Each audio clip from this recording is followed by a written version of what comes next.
they have. I want a person to kiss hello.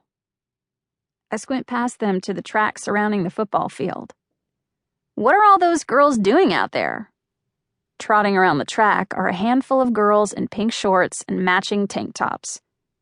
Pageant boot camp, says Ellen. It lasts all summer. One of the girls from work is doing it.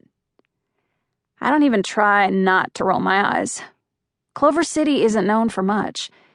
Every few years our football team is decent enough for playoffs, and every once in a while someone even makes it out of here and does the kind of thing worth recognizing. But the one thing that puts our little town on the map is that we're home of the oldest beauty pageant in Texas. The Miss Teen Bluebonnet pageant started back in the 1930s and has only gotten bigger and more ridiculous with every passing year. I should know since my mom has led the planning committee for the last 15 years. Ellen slides Tim's keys from the front pocket of his shorts before pulling me in for a side hug. Have a good day at work. Don't let the grease splash you or whatever. She goes to unlock the driver's side door and calls over to Tim on the other side. Tim, tell Will to have a good day. He pops his head up for a brief moment, and I see that smile Ellen loves so much. Will. Tim may have his face in his phone most of the time, but when he does actually talk, well, it's the kind of thing that makes a girl like Elle stick around. I hope you have a good day. He bows at the waist. Elle rolls her eyes, settles in behind the wheel, and pops a fresh piece of gum in her mouth. I wave goodbye and I'm almost halfway to my car when the two speed past me as Ellen yells goodbye once more over Dolly Parton's "Why'd you come in here looking like that?" blasting through the speakers. As I'm digging through my bag looking for my keys, I notice Millie Michaelchuk waddling down the sidewalk and through the parking lot. I see it before it even happens.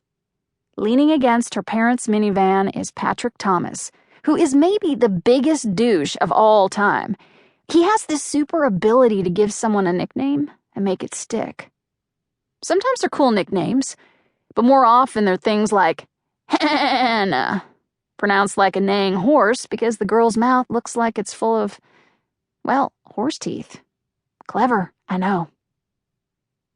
Millie is that girl, the one I'm ashamed to admit that I've spent my whole life looking at and thinking, things could be worse. I'm fat. But Millie's the type of fat that requires elastic waist pants because they don't make pants with buttons and zippers in her size. Her eyes are too close together, and her nose pinches up at the end.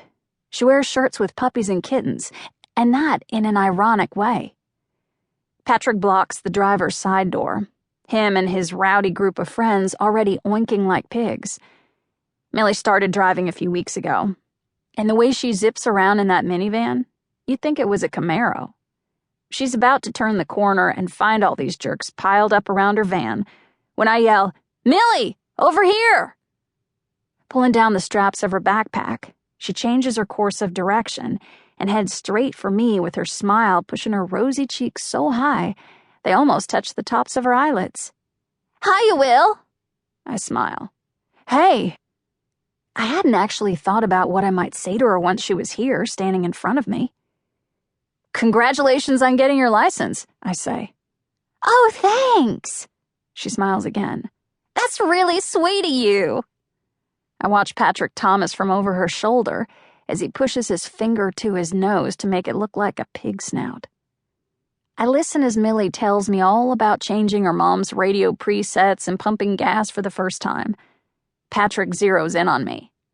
He's the kind of guy you hope never notices you. But there's really no use in me trying to be invisible to him. There's no hiding an elephant. Millie talks for a few minutes before Patrick and his friends give up and walk off. She waves her hands around, motioning at the van behind her. "I mean, they don't teach you how to pump gas in driver's ed, and they really—" "Hey," I tell her. "I'm so sorry, but I'm going to be late for work." She nods. "But congratulations again." I watch as she walks to her car. She adjusts all of her mirrors before reversing out of her parking space in the middle of the near-empty lot. I park behind Harpys Burgers and Dogs, cut across the drive-thru, and ring the freight doorbell. When no one answers, I ring again.